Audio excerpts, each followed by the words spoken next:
Alright guys, I got one final part to this epic brake upgrade. I have some Audi Sport brake scoops, so the brake cooling ducts that I'm going to put on before I drop the car back down onto the ground. So just have a look at the part number there, hopefully that focuses. That's the driver's side. That is the passenger side. Now I understand with these ducts, this is the latest revision that I've got. There are other ones that kind of have two sides to the clamp. With this fitting, I guess, it just goes on one side of the control arm, not both sides, and then it uses the zip ties. So we'll have a closer look at them now.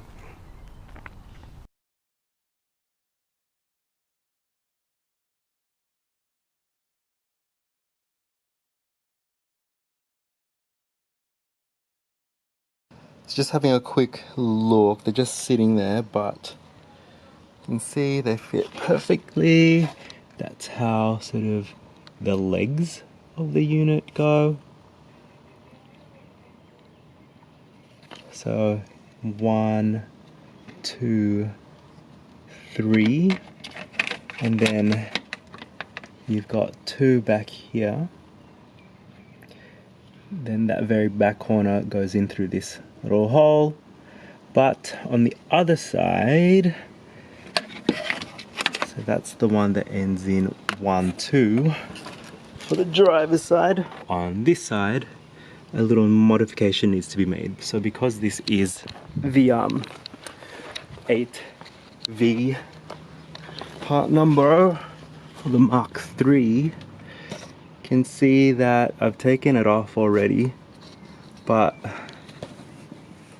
the headlight leveling sensor doesn't have a place to go because this gap here is in the wrong spot for the 8J. So I'm gonna have to sort of modify. Like, it sits in there very nicely, but there needs to be a modification just to the inside of this zip tie holder bit, just to make sure that the headlight level sensor can still be plugged in while this brake duct cooler is on. So just get your Dremel, hacksaw, Stanley knife and just cut a notch out of the plastic.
Okay.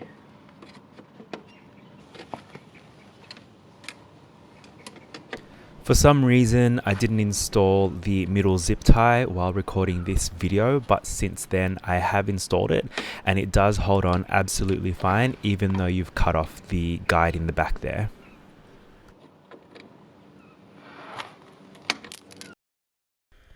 This is how it all looks when it's installed. There's plenty of clearance there with all the brake lines out of the way, especially when using the 17Z Brembos, and I find that there's no clearancing issues with the inner splash guard.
And there's the right hand side brake duct installed. You can see it was nice and easy on this side. No cuts or anything need to be made. Just zip tie the brake duct on and then cut the little bits off and you're done. Just a final note, if you're going to be using these on a smaller brake setup such as a 2-litre front wheel drive, extra clearancing might need to be done at the leading edge there. Alright, so that's it. Now, installing these brake cooling ducts has been one of the easier modifications as part of this epic brake upgrade.